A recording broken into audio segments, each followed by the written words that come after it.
ॐ मूकं करोति वाचालं पङ्गुं लङ्घयते गिरिं यत्कृपातमहं वन्दे परिमानन्दमाधवम्। गुरुर्ब्रह्मा गुरुर्विष्णु गुरुर्देवो महेश्वरा गुरु साक्षात् परं ब्रह्म तस्मै श्री गुरुवे नमः। सर्वे भवन्तु सुखिनः सर्वे सन्तु निरामया सर्वे भद्राणि पश्यन्तु मा कश्चित् दुःखभाग् भवेत्। कर्पूरगौरं करुणावतारं संसारसारं भुजगेन्द्रहारं सदा वसन्तं हृदयारविन्दे भवं भवानी सहितं नमामि। ओम शांति।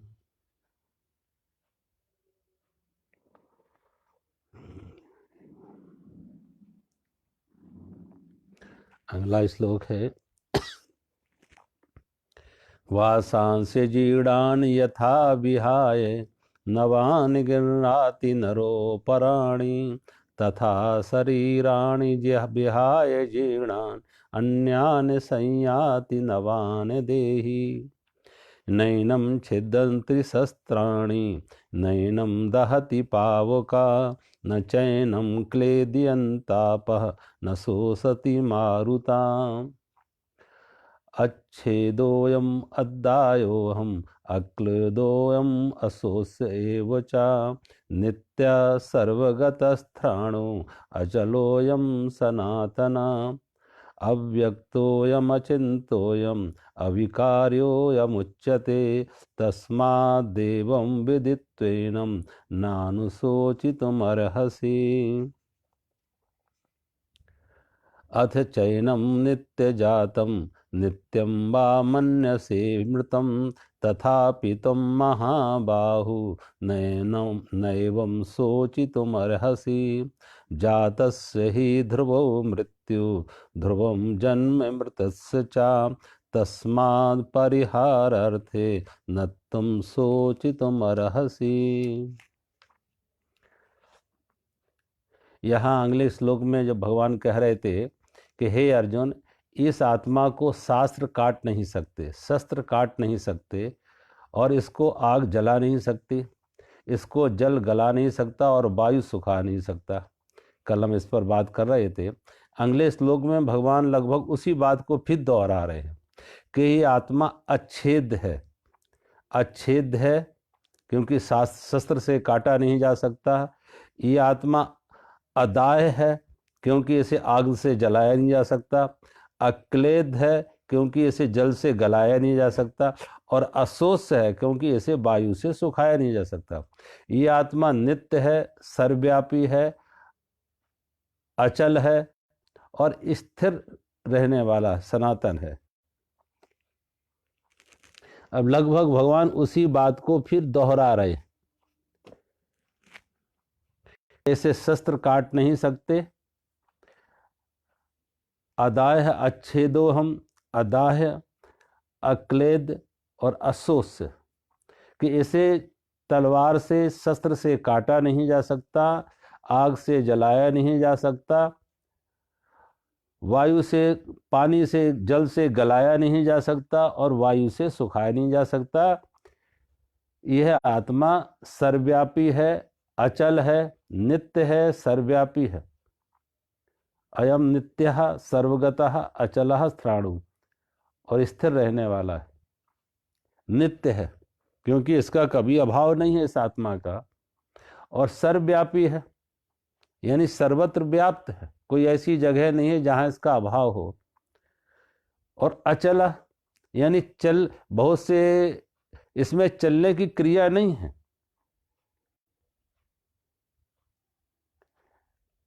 अब अगर सर्वव्यापक है तो चलने की क्रिया होगी ही नहीं। सोचो, चलने की क्रिया वहीं होती है जहां रूप है, जहां आकार है, जो वस्तु किसी समय और स्थान से बाधित है, limited in time and space. तो जो समय और स्थान से बाधित है काल और स्थान से बाधित है, वो तो उसकी तो क्रिया होगी, गमन आगमन होगा, आना जाना होगा। लेकिन जो सर्वगतः सर्वव्यापी है, उसमें क्रिया नहीं होगी आने जाने की, इसलिए उसको अचल कहना। जब सर्वगतः कह दिया तो अचल कहना कोई और विशेष अर्थ नहीं है, अचल है, उसमें कोई क्रिया नहीं है। अब कभी कभी ऐसे होता है कि अचल भी होता है लेकिन फिर भी स्थिर नहीं है। अब जैसे आप एक वृक्ष को देखो, वृक्ष स्थिर है, एक जगह है, अचल है, लेकिन फिर भी उसमें क्रिया होती है हिलने डुलने की। तो भगवान वहां पे फिर उसको आगे और भी जोड़ रहे हैं कि स्थिर रहने वाले स्थाणु है, उसमें कोई हलन चलन की क्रिया भी नहीं होती है।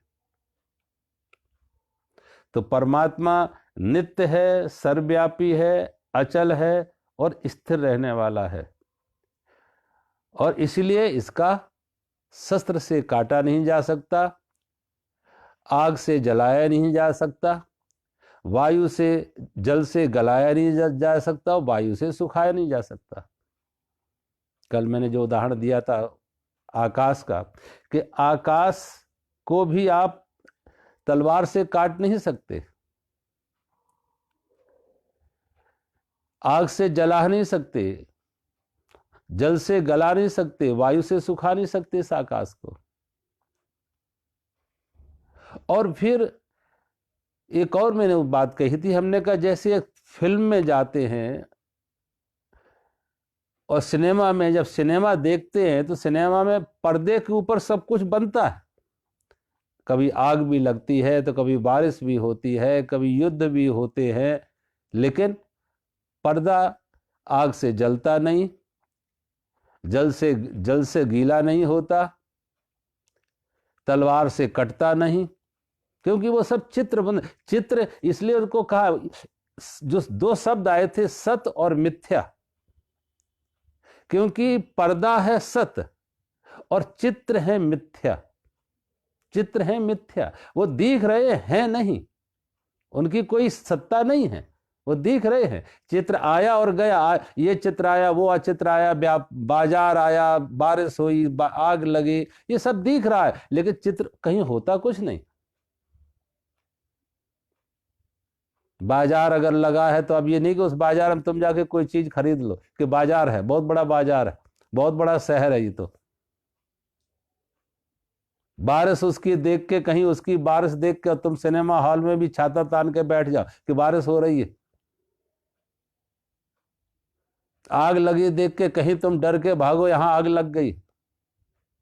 हाँ, बच्चों में ये क्रिया हो सकती है, बच्चों में प्रतिक्रिया हो सकती है कि आग देख के डर जाएं, बाढ़ देख के डर जाएं, बारिश देख के छाता भी तान लें। लेकिन जो समझदार हैं, प्रौढ़ है, वो समझते हैं ये पर्दे के ऊपर तरह तरह के चित्र आते और जाते हैं, बनते और बिगड़ते हैं। पर्दा है सत, और चित्र, जो चित्र बन रहे हैं, चलचित्र आ रहे और जा रहे हैं, वो क्या है, उन्हें कहा एपरेंट, मिथ्या। वो दिख रहे हैं लेकिन उनकी कोई सत्ता नहीं है। ऐसे ही भगवान कह रहे ये संसार दिख रहा है लेकिन संसार का कोई सत्ता नहीं है। जो पहले नहीं था और बाद में नहीं रहेगा, दो नहीं के बीच में है, दो नहीं के बीच में, पहले नहीं था बाद में नहीं होगा, दो नहीं के बीच में जो है उसी को कहा मिथ्या, उसी को कहा माया, एपरेंट। जो पहले भी नहीं था बाद में नहीं होगा, वो बीच में होने की एक भ्रांति दे रहा है, बीच में होने का एक छलावा हो रहा है।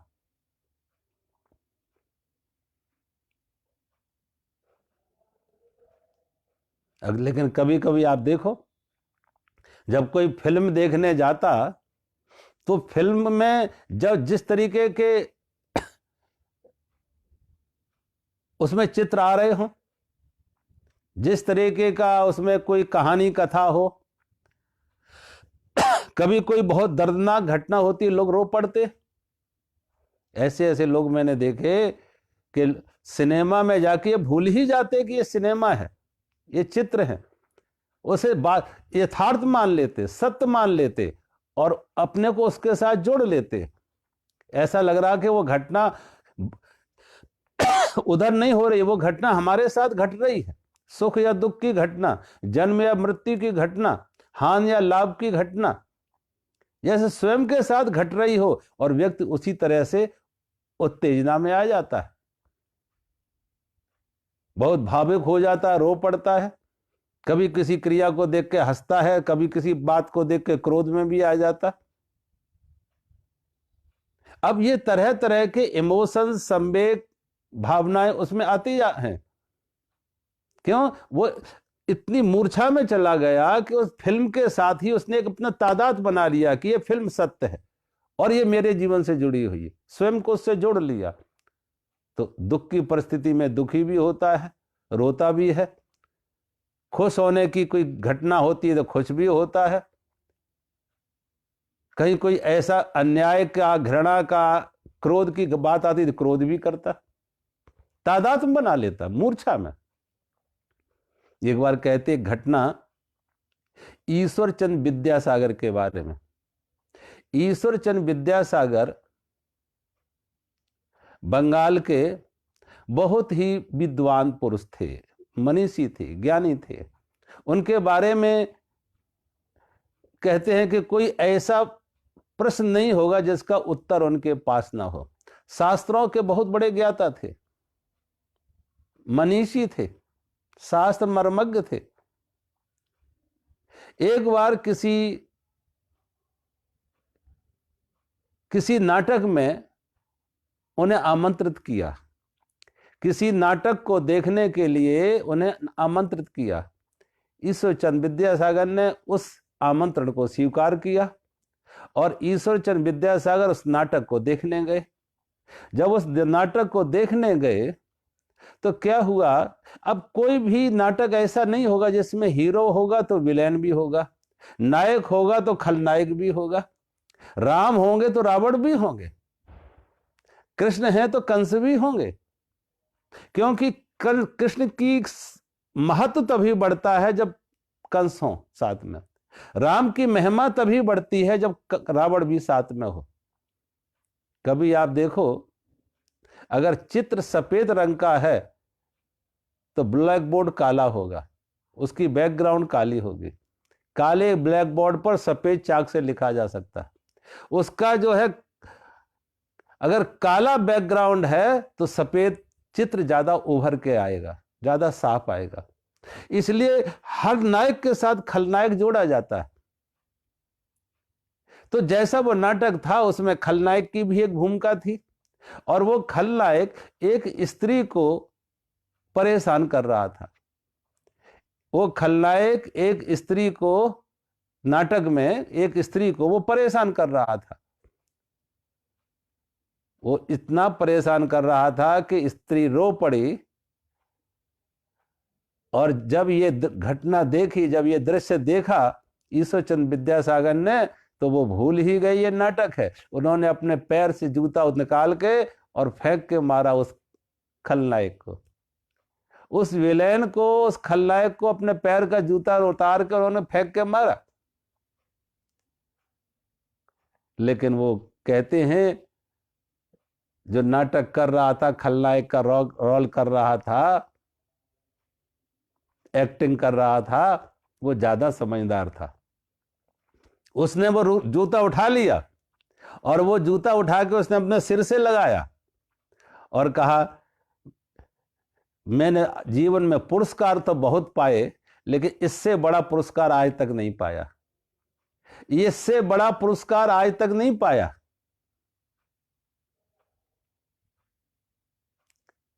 ईश्वरचंद विद्यासागर जैसा मनीषी, ज्ञानी, वो भी मूर्छा में आ गए। वो भी उस नाटक को सत्य मान लिए और सत्य घटना समझ के इतना तादाद बना लिए, घटना सत्य है, वो अन्याय हो रहा, और उन्होंने भी जूता उतार के उसको मारा। और वो जूता फिर उसने दिया नहीं, उसने कहा अब ये मेरे लिए मेरा उपहार है, ये मेरा लिए एक प्रमाण है, मेरे लिए एक बहुत बड़ा गिफ्ट है कि मेरे एक्टिंग में इतनी वास्तविकता है कि वो व्यक्ति, हर व्यक्ति उसमें जुड़ गया। आप जैसा महापुरुष भी उसको सत्य मान बैठे, यथार्थ मान बैठे।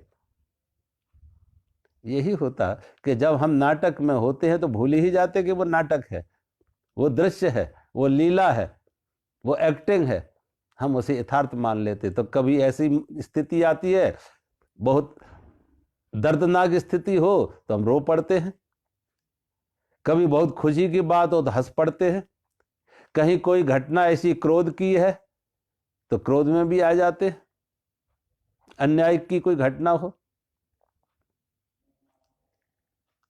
क्योंकि व्यक्ति एक मूर्छा में जी रहा, तो हम तादाद में जैसे शरीर के साथ बनाए वैसे बाहर की वस्तुओं और व्यक्तियों के साथ हम तादाद बना लेते हैं, एक आइडेंटिटी बना लेते हैं।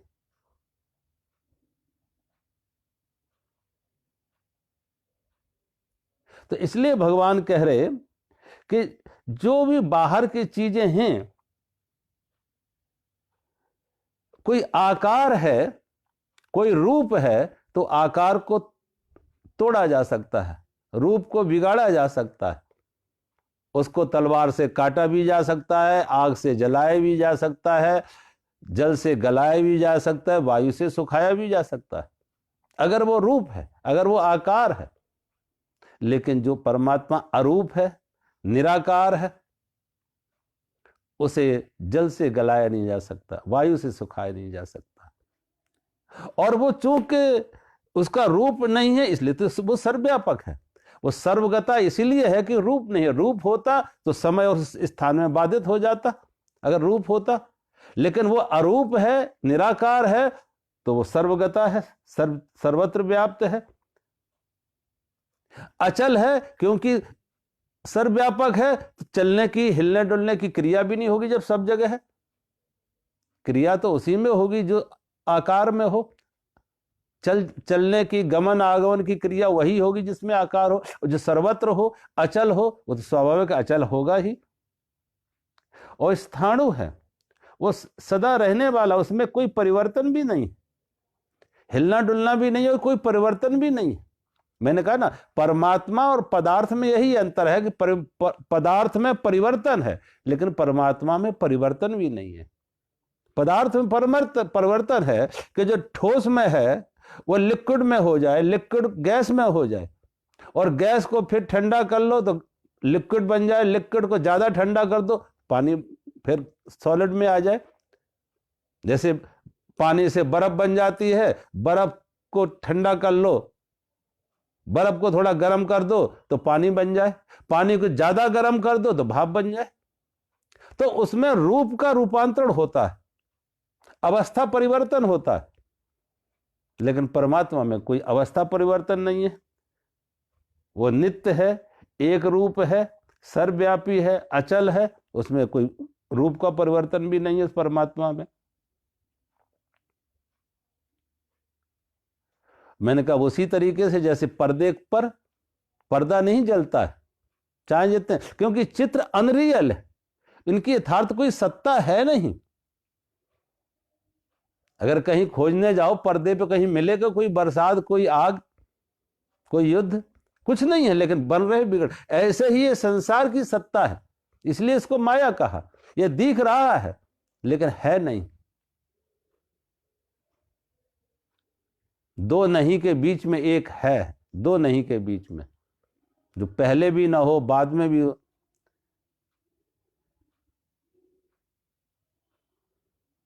जैसे मैंने कहा रेगिस्तान में चमकती हुई बालू मृग तृष्णा, जल होता नहीं प्रतीत होती है, इंद्रधनुष होता नहीं है लेकिन प्रतीत होती है, सांप में, रज्जू में सांप होता नहीं है, रस्सी में सांप होता नहीं लेकिन प्रतीत होती है।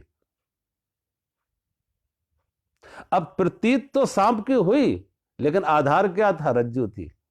आधार क्या था? रस्सी थी। रस्सी थी तो सांप दिख गया, भ्रांति हो गई। रेगिस्तान की बालू थी तो भ्रांति हो गई जल होने की। ऐसे ही है, सत्ता तो परमात्मा की है, सत्ता तो आत्मा की है, लेकिन संसार की भ्रांति हो रही है, नाम रूप की भ्रांति हो रही है। इसलिए जो सत्ता जिसकी है परमात्मा की, पर्दे की, उसे आग से जलाया नहीं जा सकता, तलवार से काटा नहीं जा सकता, जल से गलाया नहीं जा सकता, वायु से सुखाया नहीं जा सकता। आगे के श्लोक में भगवान कह रहे हैं,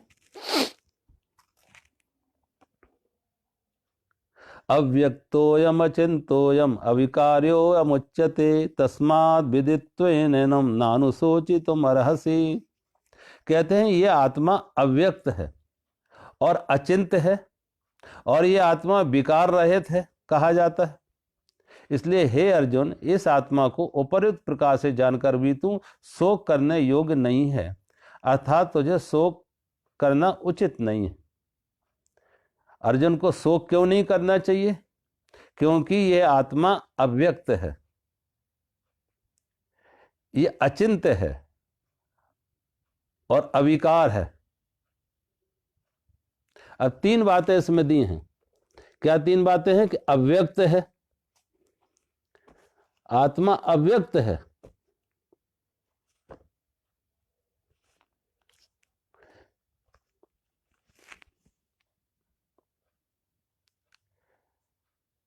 अब जैसे बीज देखो, बीज में वृक्ष अव्यक्त है, बीज है लेकिन कोई वृक्ष तो नहीं दिखेगा उसमें, दिखेगा?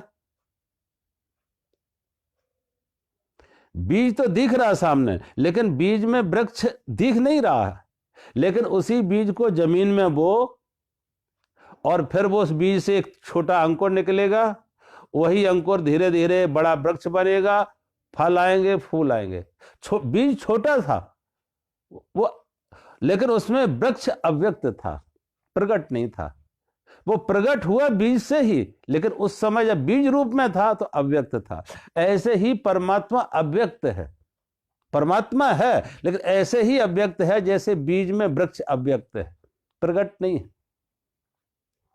और जो अव्यक्त है वह अचिंत्य है, वो चिंतन का विषय नहीं होगा।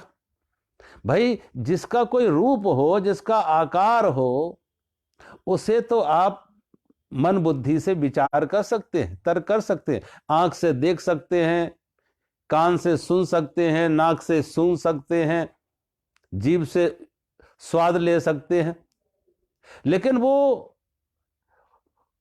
चिंतन का विषय नहीं है क्योंकि रूप नहीं है। वो हम लोग एक आरती गाते ना, भगवान कहते प्रभु तुम हो एक अगोचर सबके प्राणपति। भगवान कहते तुम हो एक अगोचर। अगोचर मानी गो कहते इंद्रिय और गोचर इंद्रियों के विषय, लेकिन आ लगा के उसे निगेटिव कर दिया कि तुम इंद्रिय और इंद्रियों के विषय नहीं हो, तुम हो एक अगोचर। आंख से देखा नहीं जा सकता, नाक से सूंघा नहीं जा सकता, जीभ से स्वाद नहीं लिया जा सकता, कान से कोई शब्द नहीं है, कोई कान से कोई शब्द सुने उसका कोई नाद, और स्पर्श भी नहीं है कि कोमल या कठोर। इसलिए परमात्मा इंद्रिय और इंद्रियों का विषय नहीं है। और वेदों का एक वाक्य और है, यतो वाचो निवर्तन्ते अप्राप मनसास है, यतो वाचो निवर्तन्ते अप्राप मनसास है, कि जो वाणी का विषय नहीं है, वो मन का भी विषय नहीं है, वो बुद्धि से भी परे है। ये तो वाचो अप्राप मन की पहुंच से भी बाहर है, मन की पकड़ से भी बाहर, बियॉन्ड माइंड एंड इंटेलेक्ट, तर्कातीत है, बियॉन्ड लॉजिक। अब जो तर्कातीत है, बियॉन्ड माइंड एंड इंटेलेक्ट है, तो उसको चिंतन कैसे करोगे, उस पर विचार कैसे करोगे? इसलिए संतों ने, शास्त्रों ने कहने का कोशिश की है, लेकिन वो कहते जितना हमने कहने की कोशिश की है फिर भी वो कहा नहीं जा सका। वो इशारे किए हैं, संतों ने इशारे किए हैं, और इशारे ऐसे ही हैं जैसे ज्यों गूंगे मीठे फल को रस अंतर मन ही भाव है। जैसे गूंगे को गुड़ खिला दो तो गूंगे को गुड़ खिला के उससे पूछो स्वाद कैसा है।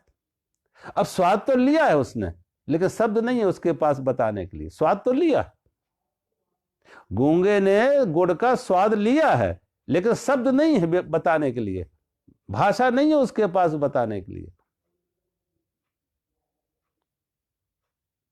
परमात्मा कोई रूप नहीं है, आकार नहीं है, अव्यक्त है, इसलिए वो चिंतन का विषय नहीं हो सकता। इसलिए तो भगवान गीता के 12वें अध्याय में कहते हैं, उस परमात्मा को जानने के लिए मई अर्पित मनोबुद्धि, अपनी मन बुद्धि पहले मुझे दे दो, फिर परमात्मा को जानने की कोशिश करो, ये मैं छोड़ के। और कभी कभी हम देखते हैं कुंभ मेला में जो संत लोग सत्संग करते हैं, तो संतों के सत्संग हॉल के बाहर वो लिख देते हैं कि कृपया करके अपने जूते और मन बाहर छोड़ के जाए, अपनी मन बुद्धि वहीं छोड़कर आए जहां जूते छोड़कर आए। क्योंकि वो सत्संग में मन बुद्धि लेके जाओगे तो वो तर्क का विषय नहीं हो सकता, बुद्धि का विषय नहीं हो सकता। इसलिए भगवान कहते अचिंत्य है, वो चिंतन का विषय भी नहीं है। परमात्मा अव्यक्त है, अचिंत्य है, विकार रहित है, उसमें कोई विकार नहीं है, उसमें कोई परिवर्तन नहीं है। मैंने कहा ना, पदार्थ में परिवर्तन है कि जल से जल को गर्म किया तो भाप बन गई, भाप को ठंडा किया तो फिर पानी बन गया, पानी को थोड़ा ज्यादा ठंडा कर दिया बर्फ बन गई। तो पदार्थ में परिवर्तन है, विकार है, लेकिन परमात्मा में कोई विकार नहीं है, परमात्मा में कोई परिवर्तन नहीं है। परमात्मा जैसे हजारों साल बुद्ध के समय और कृष्ण के समय परमात्मा जैसा था, आज भी वैसा ही है, और आगे हजारों साल भी परमात्मा वैसा रहेगा, जिसमें कोई परिवर्तन नहीं। अस्तित्व जिसे हम है कहते हैं, है, जल कहो तो भी है, जल है, बर्फ है, पानी है, भाप है। तो अब ये परिवर्तन किसमें हुआ? अवस्था में परिवर्तन हुआ कि जल है, भाप है, बर्फ है। तो ये अवस्था में तो परिवर्तन हुआ, लेकिन है तो है रहा, तीनों में है तो रहा। जो है वही अस्तित्व है, अस्तित्व है, इज अस्तित्व है। किसी अस्तित्व तो है, किसी भी रूप में रहा हो, जल के रूप में रहा तो भी अस्तित्व है, भाप के रूप में है तो भी अस्तित्व है, और बर्फ के रूप में तो भी अस्तित्व है। अस्तित्व परमात्मा है, अस्तित्व परमात्मा है। तो तुम बर्फ के बारे में तो कुछ कह सकते हो, बता सकते हो, पानी के बारे में कुछ बता सकते हो कि ये पानी क्या है, तुम कहोगे ये हाइड्रोजन और ऑक्सीजन मिलकर पानी बन गया, H2O है, कि हाइड्रोजन और ऑक्सीजन दो गैसों के मिला के पानी बना है। बर्फ के बारे में बता सकते हो कि पानी से बर्फ कैसे बनती है, वो भी बता सकते हो। पानी भाप कैसे बनाया जाए, वो भी बता सकते हो। इसलिए तो पहले वो भाप के इंजन चले थे कि भाप से किस तरीके से गाड़ी चलाई जाए। आर्किमिडीज ने वो सिद्धांत निकाला था कैसे भाप से, जेम्स वार्ड ने वो सिद्धांत निकाला था कि कैसे जेम्स वार्ड की माता एक दिन पका रही थी खाना, जेम्स वार्ड की माता खाना बना रही थी, उस पर देखा एक बर्तन रखा हुआ, उसमें पानी भरा और बर्तन के उबलने से ढक्कन बार बार ऊपर नीचे उठ गिर रहा था, उठ रहा था, गिर रहा था, उठ रहा था। तो उसे लगा भाप में इतनी ताकत है कि इतने भारी ढक्कन को भी उठा देता। और उसी सिद्धांत से जेम्स वार्ड ने रेलगाड़ी के इंजन बना दिए। तो पहले जो इंजन चलते थे वो इसी से चलते थे, भाप के इंजन होते थे। तो ये सब किया जा सकता है। जल के बारे में कुछ सोचा जा सकता है, बर्फ के बारे में सोचा जा सकता है, भाप के बारे में, लेकिन तीनों के साथ में जो है शब्द है, अस्तित्व है, उसके बारे में कैसे सोचोगे? सोचो, बोलो, कुछ विचार करने को है कि है के बारे में विचार कर लो, अस्तित्व के बारे में कोई विचार। तो वो अचिंत है, वो चिंतन का विषय भी नहीं है, वो वाणी का विषय नहीं है, वो अव्यक्त है।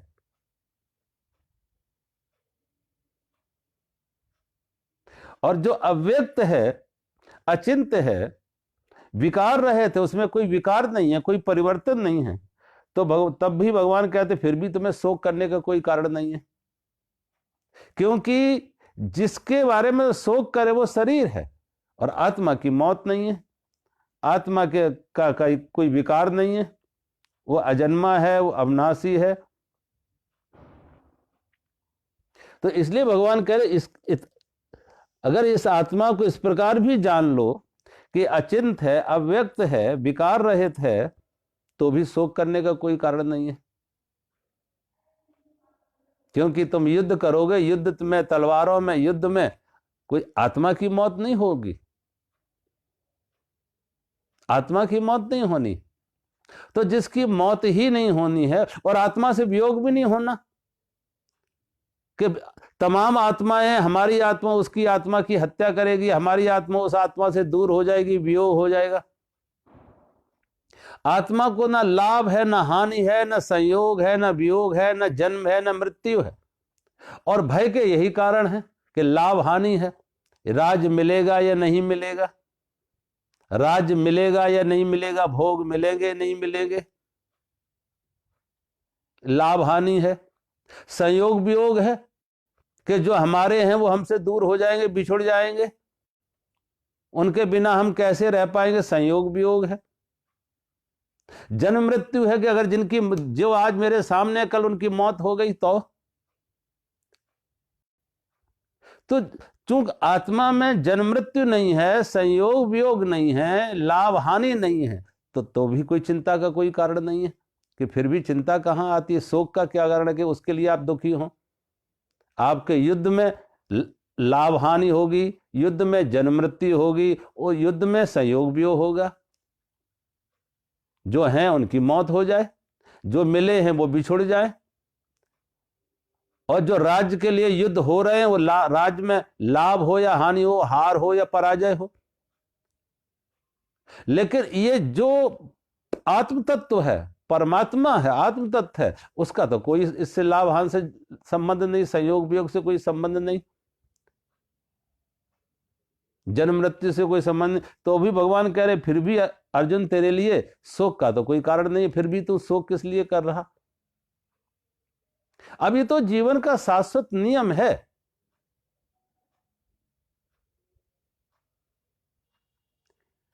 चिंतन भी जो अचिंत है, अब उसकी तुम चिंता करो। जो अचिंत है उसके लिए तुम चिंता करने लगो, अव्यक्त है उसी के लिए शोक करने लगो।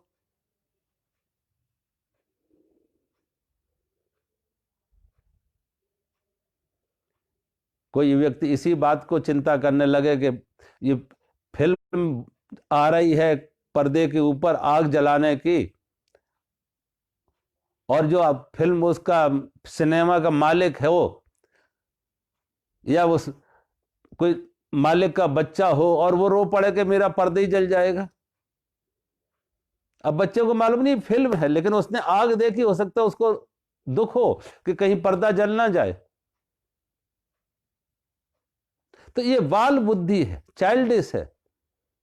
ये प्रौढ़ व्यक्ति का लक्षण नहीं है कि प्रौढ़ व्यक्ति का लक्षण हो, समझदार का लक्षण हो, ज्ञानी का लक्षण हो। ये बचपना है, बचकाना है कि जिसके बाद, जिसका कोई रूप नहीं है, जो अव्यक्त है, परमात्मा हमारी आत्मा अचिंत है और विकार रहित है, अविकार है, विकार रहित है, उसके लिए भी चिंता करने का कारण क्या है?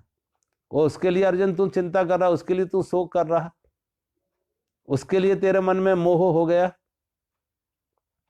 अब मैंने कहा भगवान की बार बार कोशिश क्या है कि भगवान बार बार जिस स्तर पर भगवान आत्मा के स्तर से बात कर रहे हैं, अर्जुन शरीर के स्तर पर बात कर रहा है। अर्जुन बाहर के संसार की बात कर रहा है और भगवान कृष्ण अंदर की आत्मा की बात कर रहे हैं। अब बड़ा मुश्किल है। अर्जुन को अंदर की कोई खबर नहीं है, अर्जुन को अंदर की कोई समझ नहीं है, अर्जुन को अंदर की संपदा आत्मा का कोई अनुभव नहीं है। अर्जुन को सामने का दृश्य दिख रहा, संसार दिख रहा, ये जो शब्द स्पर्श रूप रसगंध 5 विषय हैं वो अर्जुन को दिख रहे हैं, अपने पराये दिख रहे हैं, युद्ध दिख रहा है, शत्रु मित्र दिख रहे हैं। तो अर्जुन के जो प्रश्न हैं वो शरीर के स्तर से आ रहे हैं, और भगवान कृष्ण के जो उत्तर हैं वो भगवान के कृष्ण के उत्तर अंदर की चेतना से आ रहे, अंदर की दुनिया से आ रहे, वो अंदर की खबर दे रहे, आत्म तत्व की खबर दे रहे। तो अब दोनों के बीच में एक संबंध नहीं हो पा रहा, एक संवाद नहीं हो पा रहा कि कैसे अर्जुन को अंदर का कोई अनुभव नहीं है, और भगवान कृष्ण जिस अनुभव में जी रहे हैं वो खबर करना चाहते हैं, भगवान कृष्ण ने जो जो संपदा पाई, जो सुख पाया, जो आनंद पाया, जो परमात्मा पाया, उनके अंदर बड़ी करुणा है, बड़ा प्रेम है कि जो हमने पाया वो दूसरों को भी उपलब्ध करा दे। जो स्वाद हमने लिया, जो अनुभव हमने लिया, ये अनुभव, ये स्वाद इनको भी बांट दें। लेकिन उनकी मजबूरी है। अब वो कोई ऐसी चीज है नहीं कि जो हाथ में कोई वस्तु हो और उसके किसी की जीभ पर रख दो कि देख लो इसका स्वाद। वहां इशारे ही किए जा सकते हैं, और कृष्ण बार बार इशारे कर रहे हैं, लेकिन अर्जुन उन इशारों को नहीं समझ पा रहा। और तरह तरह के भगवान ने ट्रीटमेंट भी किए, शॉक ट्रीटमेंट भी दिए। शॉक ट्रीटमेंट में शुरू में एक शॉक दिया कि उसे मूड कहा, ना समझ कहा, उसे नपुंसक तक वही कहा, और झूठा पांडित्य दिखा रहा है ये भी कहा। लेकिन अर्जुन ने जैसे भगवान की बात कोई सुनी ही ना हो, अर्जुन पे कोई असर नहीं हो। शॉक ट्रीटमेंट का भी अर्जुन के ऊपर कोई असर नहीं। अर्जुन अपनी ही दुनिया में खोया हुआ है, अपने ही मोह में सोया हुआ है। तो भगवान को लगा कि अब भगवान की एक और करुणा देखो, भगवान कृष्ण की कृपा, उनकी करुणा, कि भगवान कृष्ण ने देखा कि ये मेरे स्तर तक उतर कर नहीं आ रहा है, मेरे स्तर तक पहुंच के नहीं आ रहा है, तो मैं ही अब इसके स्तर पर उतर कर जाऊं, इसके पास जाऊं। वो एक कहावत है, कहते हैं मोहम्मद के बारे में, कहते प्यासा कुएं के पास जाए, प्यासा कुएं के पास जाए। ये तो सामान्य बात होती कि जो प्यासा होता वो कुएं के पास जाता है, जो प्यासा होता वो कुएं के पास जाता है। लेकिन कभी कभी करुणा करके, भाव से, प्रेम से कुआं भी प्यासे के पास आते, कुएं भी प्यासे के पास आते हैं। भगवान बुद्ध ऐसे कुआं थे जो प्यासों के पास गए कि इनकी प्यास बुझाएं। भगवान कृष्ण की भी ये करुणा है कि अब भगवान कृष्ण अर्जुन के स्तर पर उतर कर आ रहे। कभी कभी कोई एक व्यापारी था, और वो व्यापारी सदा ला ही सीखा था, लेना ही सीखा था, देना कभी उसने सीखा नहीं। लेना ही सीखा था, एक ही शब्द जानता था, ला, लेना। संयोग की बात क्या हुआ कि एक बार वो किसी जल लेने गया, कुएं में गिर गया। कुएं में गिर गया, कुआं ज्यादा गहरा तो नहीं था, थोड़ा गहरा था, बहुत ज्यादा गहरा नहीं था कि तो कोई आदमी उसे बचाने जाता और उसको कहता अपना हाथ मुझे दे, अपना हाथ मुझे दे, हाथ ऊपर उठा, अपना हाथ मुझे दे। अब उसने तो कभी देना सीखा ही नहीं था कि अपना हाथ देना तो उसे आया ही नहीं था। डूब रहा है फिर भी हाथ नहीं दे रहा, क्योंकि देना कभी सीखा नहीं। तो कहते उस हाथ बचाने वाले ने कहा, अच्छा तू देना नहीं जानता तो ले मेरा हाथ ले, अगर देना नहीं जानता तो मेरा हाथ ले। और जब कहा मेरा हाथ ले तो उसने हाथ पकड़ लिया, जब कहा मेरा हाथ ले तो उसने हाथ पकड़ लिया और उसको बाहर निकाल लिया, बाहर निकल आया। भगवान कृष्ण ने देखा अर्जुन मेरे स्तर पर नहीं आ रहा, जहां मैं हूं वहां नहीं आ पा रहा, तो भगवान अब अर्जुन के स्तर पर उतर कर आते, अर्जुन जहां खड़ा वहां उतर कर आते। ये उनकी करुणा थी। और एक बात और है, जब किसी को कोई असह्य वेदना हो, मन बहुत विचलित हो, अशांत हो, तनावग्रस्त हो, पीड़ा ज्यादा हो, तो ऐसा व्यक्ति क्या चाहता है? वो चाहता है कोई ऐसा दवा दो कि पहले पीड़ा से इजाद मिले, पीड़ा से मुक्त हो, एक रिलीफ चाहता है। जब किसी को ज्यादा दर्द हो तो वो लॉन्ग टर्म उसका उपचार नहीं चाहता कि लंबा उपचार हो, पहले कहते पेन किलर दे दो कि कम से कम उस दर्द से तो हम मुक्त हों, पीड़ा से मुक्त हो, एक रिलीफ मिले, एक राहत मिले।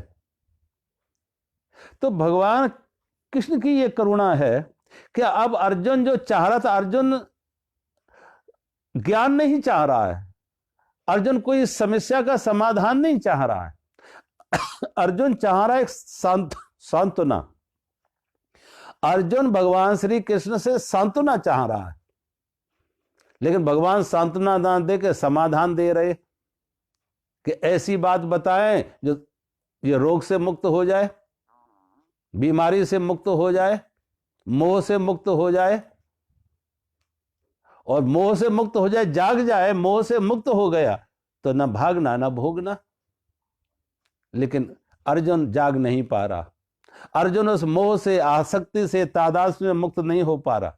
तो भगवान अब अर्जुन के स्तर पर उतर कर आए और सांत्वना की बात कही, और जो अर्जुन कह रहा था, अर्जुन के तर्क को ही स्वीकार कर लिया भगवान ने अब अर्जुन के तर्क को ही स्वीकार कर लिया कि अर्जुन तुम ठीक कह रहा है, चलो तेरी बात मैंने मान ली। भगवान अंदर से नहीं मान रहे हैं, लेकिन अर्जुन नहीं समझ पा रहा, तो अब अर्जुन के स्तर पर आ गए भगवान। अब एलिमेंट्री क्लास का बच्चा जो ABCD पढ़ रहा है, उसे तो मैं हायर फिलॉसफी की बात कहो तो वो तो नहीं समझ पाएगा। तो उसे अल्फाबेट से शुरू करो, वर्णमाला से शुरू करो। अच्छे योग शिक्षक की यही विशेषता होती है कि विद्यार्थी को देख लेता कि विद्यार्थी किस स्तर का है और कितनी बात ग्रहण कर पाएगा। तो विद्यार्थी के स्तर पर उतर कर आता है शिक्षक, और जो विद्यार्थी के स्तर पर उतरकर शिक्षक आए तो शिक्षक उस विद्यार्थी को एक एक सीढ़ी क्रमशः आगे लेके जा सकता है। तो ये भगवान की करुणा कि उन्होंने समझा कि अर्जुन नहीं आ पा रहा यहां तक जहां मैं हूं, तो भगवान उतर कर एक सीढ़ी आए, और भगवान उतर के सीढ़ी आए और भगवान कृष्ण ने कहा अर्जुन, और तब अब भगवान अर्जुन को बड़ा महत्व दे रहे, क्योंकि जब आदमी थोड़ा मूर्छा में हो, अहंकार में हो, तो उसको थोड़ा महत्व दो। तो भगवान कह रहे अर्जुन, अथ चैनम नित्य जातम नित्यम वा मन्यसे मृतम तथापि तुम महाबाहु नैवं सोचितुमर्हसि। भगवान कह रहे किंतु यदि तुम इस आत्मा को सदा जन्मने वाला और सदा मरने वाला मानता है, तो भी हे महाबाहु इस प्रकार शोक करने को योग्य नहीं है। भगवान कह रहे कि अर्जुन चलो, अगर तू मान रहा है कि आत्मा का इस आत्मा को सदा जन्मने वाला, सदा मरने वाला, आत्मा का जन्म होता है, आत्मा की मौत होती है, अगर ये भी मान लें, भगवान कहते हैं तुम्हारे कथनानुसार कि आत्मा का जन्म हुआ, आत्मा की मौत होगी, तो अगर ये भी मान लें, भगवान कहते फिर भी शोक करने का कोई कारण नहीं है। क्यों कारण नहीं है? क्योंकि जिसका जन्म होता है उसकी मौत होती है, और जिसकी मौत होती है उसका फिर जन्म होता है। तो दुख का कारण ये तो अपने हाथ में नहीं है। जातस्य ही ध्रुवो मृत्यु, जातस्य ही ध्रुवो मृत्यु, ध्रुवम जन्म मृतस्य च तस्मात् परिहारार्थे न तुम शोचितुम अर्हसि। भगवान कहते क्योंकि इस मतानुसार अर्जुन, जन्मे हुए की निश्चित मृत्यु है, जन्मे हुए की मृत्यु निश्चित है, और मरे हुए का जन्म निश्चित है। मरे हुए का जन्म, जिसका जन्म हुआ उसकी मौत निश्चित है, और जिसकी मौत हुई उसका जन्म निश्चित है। ये तो अपरिहार्य, बिना उपाय वाले, इसमें तो हमारा कोई उपाय नहीं, अपरिहार्य है। अब जिस पर हमारे को उपाय नहीं है उसके लिए तू शोक क्यों कर रहा? भाई शरीर का जन्म हुआ है, शरीर की मौत होगी, इस शरीर का किसी के साथ संयोग हुआ तो शरीर का वियोग भी होगा। अब जो शरीर का संयोग और वियोग है, जन्म और मृत्यु है, तो इस पर हमारा कोई बस है? इस पर कोई हमारा अधिकार है कि वियोग को ना होने दे, मौत को ना होने दे? और जिस पर हमारा अधिकार ही नहीं है, जिस पर हमारा कोई अधिकार नहीं है, हमारा कोई नियंत्रण नहीं है, जिसे हम रोक नहीं सकते, जिसे हम बदल नहीं सकते, तो उसके लिए दुखी होने का क्या कारण? उसके लिए शोक करने का कारण क्या? मैंने कहा ना, देखो दिन और रात आते जाते, दिन आया तो फिर रात आएगी, रात आई तो फिर दिन आएगा, तो हमने उसे स्वीकार कर लिया, वो हमारे लिए दुख का कारण नहीं है। रात आती है तो गहरे नींद में सो जाते हैं, दिन आता श्रम में करते हैं, रात आती विश्राम करते हैं। तो श्रम और विश्राम, रात और दिन को हमने स्वीकार कर लिया, इसलिए हमारे लिए दुख का कारण नहीं। कोई जाके किसी मंदिर में किसी भगवान से प्रार्थना नहीं करता हे भगवान रात ना आए, क्योंकि हमें मालूम है किसी मंदिर की प्रार्थना, किसी गुरु संत का आशीर्वाद हमारे जीवन से रात को नहीं मिटा पाएगा। रात आई है तो फिर दिन आएगा, दिन आया है तो फिर रात आएगी, ये क्रम चलेगा। अब अगर कोई इसके लिए दुखी हो कि रात दिन आया दोबारा रात आया ना आए, रात आई है दोबारा दिन आए ना आए, तो उसे क्या कहोगे? उसे कहोगे ये तो बिल्कुल ही मूढ़ है, ना समझ है, ये तो बड़ी गहरी मूर्छा में है, इसकी बातें बड़ी बचकानी है, इसमें कोई तर्क नहीं है। क्योंकि जैसे रात और दिन आते हैं और जाते हैं, तो शोक करने का क्या कारण? इसमें कहां शोक है? दिन आया तो रात आ गई, रात आ गई तो फिर दिन आएगा। ऐसे ही जिसका जन्म हुआ है उसकी मौत होगी, जिसकी मौत हुई है उसका फिर जन्म होगा। जातस्य ही ध्रुवो मृत्यु, और मृत्यु ध्रुवम जन्म जन्म मृत्यु चा। जिसका जन्म हुआ है उसकी मौत, जिसकी मौत हुई है उसका फिर जन्म। तस्मात् अपरिहार्य, ये अपरिहार, इस पर कोई हमारा वश नहीं है। और जिस पर हमारा वश नहीं है, भगवान कह रहे उसके लिए अर्जुन तू शोक क्यों कर रहा है?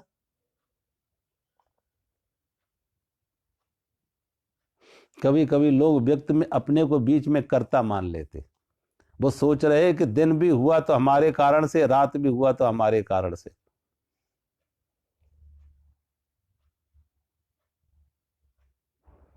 कभी कभी लोगों को देखो ऐसी जाके कोई किसी मंदिर में, किसी गुरुद्वारे में, किसी जो कोई जहां पूजा पद्धतियां लोगों की अलग अलग जैसी जैसी हैं, तो जाके कुछ ना कुछ भगवान से मांगेंगे, ये मांगेंगे वो मांगेंगे, और उनकी मांग पूरी होगी तो कहा हाँ भगवान ने देखो मेरी मांग पूरी की। भगवान सच्चे, मांग पूरी हो गई, जो हमने चाहा वो मिल गया तो भगवान सच्चे हैं, और हमने जो मांगा वो ना मिला तो भगवान झूठे।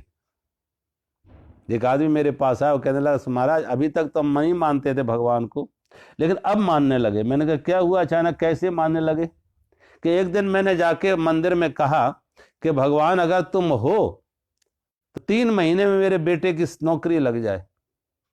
और मैं महाराज आप क्या कहूं, 3 महीने क्या, एक ही महीने में बेटे की नौकरी लग गई। तो उस दिन से मैं मानने लगे भगवान है। अब जो भगवान को शर्तें दे के माना और शर्त पूरी हो गई तो माना, तो कल कोई शर्त फिर रखेगा, फिर नहीं पूरी होगी तो कहेगा अब कोई भगवान नहीं है। अब भगवान था, अब मर गए, अब नहीं रहा, क्योंकि अब मेरी शर्त पूरी नहीं हुई। ये तो बातें बहुत बचकानी है कि तुम भगवान को इन बातों में ले आओ बीच में, कि इन बातों से तुमने भगवान को इनकार किया, इन बातों को कह के तुमने भगवान को स्वीकार किया।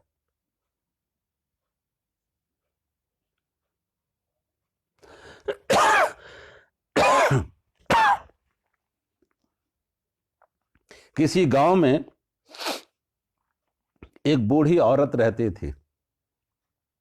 किसी गांव में एक बूढ़ी औरत थी। तो कभी कभी गांव के बच्चे उस बूढ़ी औरत को, बेचारी बूढ़ी माई को तकलीफ करते, तंग करते, चिढ़ाते हैं, खिजाते हैं। जब बच्चे उसे खिजाते हैं तो एक दिन वो क्रोध में आके कहती है कि इस गांव को मैं छोड़ देंगे, इस गांव को छोड़ के चले जाएंगे। तो लोगों ने पूछा कि तुम्हारे गांव छोड़ने से गांव में क्या कमी? कहा अगर मैं गांव छोड़ कर चली गई तो गांव के लोग यहां रह नहीं पाएंगे। अगर मैं गांव को छोड़ कर चली गई तो गांव के लोग इस गांव में रह नहीं पाएंगे, गांव खाली करना पड़ेगा, गांव में रह नहीं सकते, खाली करना पड़ेगा। लोगों ने कहा ऐसा क्या हो जाएगा कि अगर ये गांव छोड़ के चली जाओ, गांव को खाली करना पड़े, गांव में कोई रह ना सके, ऐसा क्या होगा? उसने कहा देख लेना, जब मैं चली जाऊं तो देख लेना, फिर तुम नहीं रह पाओगे।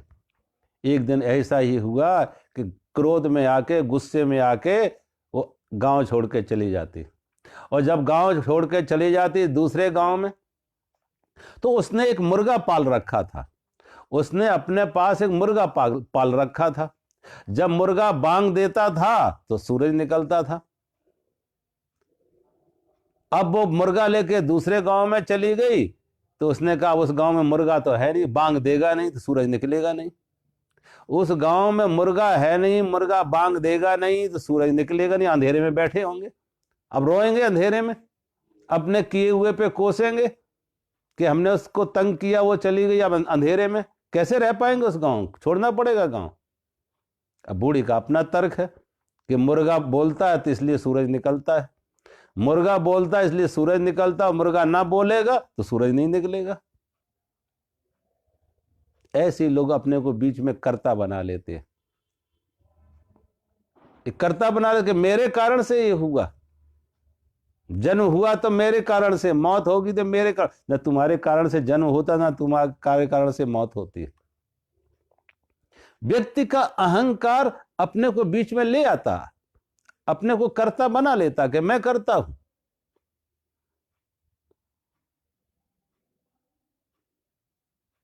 बूढ़ी का तर्क हो जाता कि अब उस गांव में नहीं है मुर्गा, तो अब उस गांव में लोग कैसे रह पाएंगे। उसको यह समझ नहीं है कि सूरज उदय होता है, सूर्य उदय होता है इसलिए मुर्गा बोलता है, मुर्गा बोलता है इसलिए सूरज नहीं निकलता है, सूरज निकल रहा है, सूर्य उदय हो रहा है इसलिए मुर्गा बोल रहा है। तो अब तो मालूम नहीं, बचपन में बहुत सुनते थे मुर्गों की आवाज, तो सुबह मुर्गे की आवाज सुन के आंख खुल जाती थी, लोग जग जाते थे कि मुर्गा बोल गया, उठ जाओ, पढ़ना हो, ध्यान करना हो। और अब तो लोग मुर्गे ही खा गए, लोगों के पेट में बोलते होंगे मुर्गा, मुर्गे ही खा गए। अब ये तर्क लोगों ने अपने अपने बना लिए कि मेरा मुर्गा बोला इसलिए सूर्योदय हुआ। कहीं ना कहीं कहते, एक बार कोई सत्संग चल रहा था, छिपकुलियों का सत्संग चल रहा था, छिपकुली जा रही थी सत्संग में, छिपकुली के कोई गुरु आए हुए थे, तो एक छिपकुली ने दूसरी छिपकुली से कहा, भाई चलो सत्संग में, गुरुजी आए हैं उनका सत्संग सुनने। तो जो छिपकुली किसी राजमहल में रह रही थी, उसने कहा मैं चलूं तो, लेकिन डर यही है कि मेरे जाने से ये छत ना गिर जाए, अगर मैं चली गई सत्संग में तो मेरे पीछे छत ना, क्योंकि छत तो हम ही संभाले। अब उस छिपकली को नहीं मालूम है, वो कहती है छत को हम संभालें, अगर छत से मैं हटी तो छत नीचे आ जाएगी, नीचे गिर जाएगी। ऐसी व्यक्ति अपने अहंकार को बीच में ले आता है कि मेरे कारण से जन्म हुआ तो मैं कारण मैं हूं, मौत होगी तो कारण मैं हूं। भगवान कह रहे तुम कहीं कोई कारण नहीं हो, जिसका जन्म हुआ उसकी मौत होगी, जिसकी मौत हुई उसका फिर जन्म होगा, तुम कहीं कुछ कारण नहीं है। झूठा ही अपने वो कारण बीच में बना रहे हो, कर्ता बना रहे हो और दुखी हो रहे हो।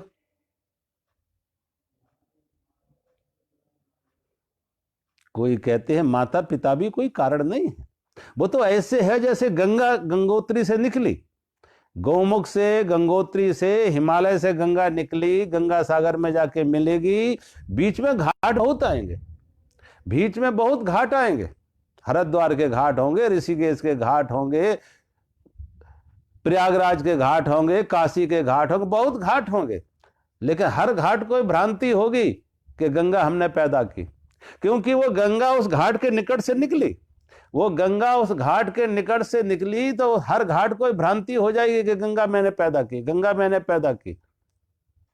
लेकिन जिन्हें समझ होगी, जिन्हें विवेक होगा, वो समझ रहे हैं कि गंगा हमने पैदा नहीं की, गंगा तो बहुत दूर से आई है, बहुत दूर गंगोत्री से आई है, गौमुख जाएगी, गौमुख गंगोत्री से आई है और गंगा सागर जाएगी।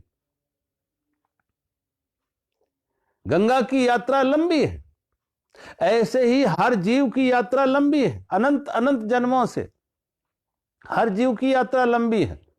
बीच बीच में माता पिता घाट बने, माता पिता घाट बने, किसी को घाट बना के उनके माध्यम से गंगा प्रकट हुई, निकली।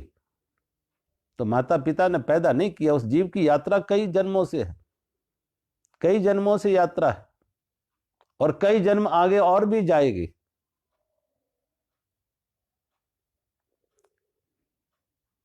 इसलिए कभी कभी हम कर्ता मान लेते हैं कि मैं करता हूं, ये संतान मेरी है, ये परिवार मेरे हैं, ये बच्चे मेरी है, पत्नी मेरी है, पिता मेरे हैं, ये मेरे मेरे का अहंकार बीच में लाके एक तादाद बना के, आसक्ति बना के, और व्यक्ति दुख दुख खड़ा कर लेता, अशांति खड़ा कर लेता, तनाव खड़ा कर लेता। ये दुख, ये अशांति, ये तनाव, ये पीड़ा, ये बंधन, एकमात्र कारण आसक्ति, मेरा और मैं, मेरा और मैं। अहंकार ने ममता बनाई, मेरा बनाया, अहंकार आया तो मेरा खड़ा हुआ। अब जो जो मेरे हैं और वो मेरे बिछुड़ेंगे, छूटेंगे, दूर होंगे तो दुख। जिन्हें हम सदा बनाए रखना चाहते हैं उनकी मौत दुख का कारण है। और मौत मात्र में सुख दुख का कारण नहीं है। मेरे की मौत, जो मेरा नहीं है वो रोज लोग मरते हैं, कोई दुखी होता है जो मेरे नहीं है। और कभी कभी ऐसे लोग होते हैं कि किसी की मौत पर भी लोग खुशी मनाते हैं, क्यों? वो मेरा शत्रु था। शत्रु की मौत दुख का कारण नहीं रहा, शत्रु की मौत सुख का कारण है। तो जन्म मृत्यु दुख का कारण नहीं है, मेरे। इसलिए भगवान कह रहे अर्जुन, अगर तुम यही मान लो कि जिस जन्म मृत्यु दुख का सुख का कारण है, तो जो मर रहा है उसका फिर जन्म है, और जो जन्म हुआ उसकी मौत है। जो जन्मा है, जिसका जन्म हुआ, मैंने कहा जन्म और मृत्यु एक साथ पैदा हुई है। ऐसा ना सोचना कि जन्म के साथ ही मौत पैदा हो गई। जीवन के दो छोर हैं, दो किनारे हैं, एक रस्सी के जैसे दो छोर। जब रस्सी उठाएंगे तो दोनों छोर एक साथ में होंगे। जीवन जिस दिन जन्म हुआ उसी दिन मौत का भी निश्चित होगा कि आप एक दिन मौत आएगी। जन्म के साथ मौत, संयोग के साथ वियोग, एक रस्सी के दो छोर, एक नदी के दो किनारे। तो जिसका जन्म हुआ उसकी मौत निश्चित है, और जिसकी मृत्यु हुई है उसका जन्म भी निश्चित है। तो इसमें शोक का क्या कारण है? इसलिए भगवान पिछले भी यही कह रहे कि ये तो ऐसे है जैसे एक ज्ञानी के लिए, प्रौढ़ के लिए वस्त्र बदलने जैसी घटना है कि वस्त्र बदले गए, पुराना वस्त्र उतार के नया वस्त्र धारण कर लिया। और ये वस्त्र भी जब पुराना होगा तो इसे भी उतार देंगे और नया धारण कर लेंगे। कुछ छिन नहीं रहा है, नया का स्वागत है। अब पुराने विदा नहीं होंगे तो सोचे नए आएंगे कैसे? हम पुराने को विदा करते हैं तो नए का स्वागत करते हैं। पुराने पत्ते झड़ जाते हैं तो नए पत्ते वृक्ष पर आ जाते हैं। पुराने विदा होते हैं तो नयों का स्वागत करते हैं। अब हम चाहते जन्म हो लेकिन मृत्यु ना हो, तो फिर क्या करोगे? जन्म को रोकना पड़ेगा। जन्म को अगर मृत्यु को रोकोगे तो जन्म को रोकना पड़ेगा। अन्यथा ये क्रम है कि जो पुराने हैं वो विदा हो, नयों का आगमन हो। शिशु पैदा हो, पुराने विदा हो, तो ये तो संसार का, जिसका जन्म हुआ उसकी मौत होगी, जिसकी मौत है उसका फिर जन्म होगा। दुख का कारण क्या है? न तुम सोचो। अरे हंसी भगवान कहते अर्जुन, इसमें दुख का कोई कारण नहीं है, कि इसमें तुम्हारा कहीं कोई दुख का कारण नहीं है। ये तो कुदरत का नियम है। इसको तुम क्या करोगे? रोक सकोगे? बदल सकते हो? इसमें तुम्हारा कोई उपाय है? इट इज इनएविटेबल है, अपरिहार है। ये कह रहे इनएविटेबल है, अपरिहार है, इसमें तुम्हारा कोई बस नहीं है, इसमें तुम्हारा कोई अधिकार नहीं है। लेकिन वही है कि ज्ञानी काटे ज्ञान से, मूर्ख काटे रोज। अब भगवान सीधा कह नहीं रहे अर्जुन को, अर्जुन तुम मूर्ख है। ज्ञानी है वो कहेगा ठीक है, ओके, एक्सेप्टेड। रात आई तो चादर तान के सो जाता, दिन आता फिर क्रिया में लग जाता, कर्म में लग जाता, व्यवहार में लग जाता, श्रम में लग जाता। रात आई तो फिर सो जाता। रोज का उसका दैनंदिन काम है कि रात आई तो विश्राम और दिन आया तो श्रम। ऐसे ही भगवान कह रहे अर्जुन, इस पे तुम्हारा कोई वश नहीं है। जैसे रात और दिन को तुम नहीं रोक सकते हो, ऐसे ही गर्मी और सर्दी को नहीं रोक सकते हो, ऐसी जन्म मृत्यु को तुम रोक नहीं सकते हो। इस पर तुम्हारा कोई वश नहीं है। बस वही है कि ज्ञानी काटे ज्ञान से, मूर्ख काटे रोए। उपाय, चॉइस इतनी है कि ज्ञानी काटे ज्ञान से और मूर्ख काटे रोए। अगर ज्ञानी है तो कहेगा ओके, एक्सेप्टेड, स्वीकार है, चादर तान के सो जाएगा। और मूर्ख है तो हाय हाय करेगा, हाय रात क्यों आ गई, हाय रात क्यों आ गई, हाय रात क्यों आ गई। अब लाख हाय हाय कर लो, हमारे हाय हाय करने से रात रुकेगी? हमारे हाय हाय करने से मौत रुकेगी? वियोग रुकेगा? इसलिए भगवान कहते हैं कि अर्जुन, इसमें कोई कहीं भी कोई कारण नहीं है तुम्हारे दुखी होने का। न तुम सोचते हो, हर्षी कहते अर्जुन, इसमें तुम्हारे दुखी होने का कोई कारण नहीं है। इसलिए भगवान कहते हे महाबाहु अर्जुन। भगवान ने अब अर्जुन को महाबाहु भी कहा। देखो, किसी को मूर्ख बार बार कहोगे तो वो तो मान लेगा कि अब मैं मूर्ख हूं। इसलिए भगवान मूर्ख को मूर्ख ना कह के उसे बुद्धिमान कह रहे हैं कि शायद उसकी बुद्धि कोई समझ में आ जाए, जागे। दुर्योधन था, अपनी शक्ति का दुरुपयोग करता था, लेकिन महाराज युधिष्ठिर दुर्योधन को दुर्योधन नहीं कहते थे, महाराज युधिष्ठिर दुर्योधन को सुयोधन कहते थे, सुयोधन। महाराज युधिष्ठिर की करुणा, महाराज युधिष्ठिर का प्रेम कि कहीं हमने इसे बुरा बुरा कह के तो बुरा हो ही जाएगा, हम बुरे को भी अच्छा कहें, बुरे को भी बार बार अच्छा कहें, हो सकता है उसमें अच्छे होने की प्रेरणा जग जाए, अच्छे होने का हौसला आ जाए, अच्छे होने का कोई संकल्प उसके अंदर आ जाए कि मुझे अच्छा बनना है, जब मुझे इतने लोग अच्छा कह रहे तो अच्छा बनना है। इसलिए भगवान अर्जुन को अभी तक पहले तो बहुत कुछ कह गए, नपुंसक भी कह गए, मूढ़ भी कह गए, लेकिन अब भगवान कह रहे नहीं अर्जुन तू महाबाहु, हे महाबाहु अर्जुन, ये तुम्हारे लिए शोक का कोई कारण नहीं है कि आत्मा को अगर तू जन्मना और मरने वाला ये भी मान ले कि आत्मा का जन्म होता है, आत्मा की मौत होती है, अगर ये भी मान ले अर्जुन, महाबाहु अर्जुन, वीर अर्जुन, पराक्रमी अर्जुन, तो भी जिसका जन्म हुआ उसकी फिर मौत होती है, जिसकी मौत होती है उसका जन्म होता है। इसमें हमारा अधिकार कहाँ है, हमारे हाथ में उपाय कहाँ है? ज्ञानी काटे ज्ञान से, मूर्ख काटे रोष। इतनी चॉइस है सिर्फ हमारे हाथ में। अगर कोई विकल्प है, कोई चुनाव है तो यही कि आंसुओं से स्वीकार करना है रात को या मुस्कुराते हुए स्वीकार करना है रात को। रात तो आएगी, गर्मी सर्दी आएंगे, रात दिन आएंगे, आंसुओं से स्वीकार करना है या खिले हुए चेहरे से मुस्कुराते हुए। और अगर रोक नहीं सकते तो आंसुओं से क्यों, खिले हुए चेहरे से स्वीकार करो। जब हम किसी बात को स्वीकार कर लेते दुख खत्म हो जाता है। दुख वही है जब इनकार है, जब तक इनकार है तो दुख है, स्वीकार कर लिए तो कोई दुख नहीं है। तो जिसे रोक नहीं सकते, बदल नहीं सकते, उसको भगवान कहते यही तुम्हारी समझ की बात, उसे स्वीकार कर लो। इसलिए दुख का कोई कारण नहीं है। भगवान कह रहे हैं अर्जुन को कि अर्जुन इसमें दुख का कोई कारण न तुम सोच तुम्हारा हर्षी, अर्जुन इसमें दुख का कोई कारण नहीं है, क्योंकि जिसका जन्म उसकी मृत्यु होगी, जिसकी मृत्यु उसका फिर जन्म होगा। तो आज हम यहीं विराम करेंगे। मेरा सभी को बहुत बहुत प्रणाम। हरि ओम।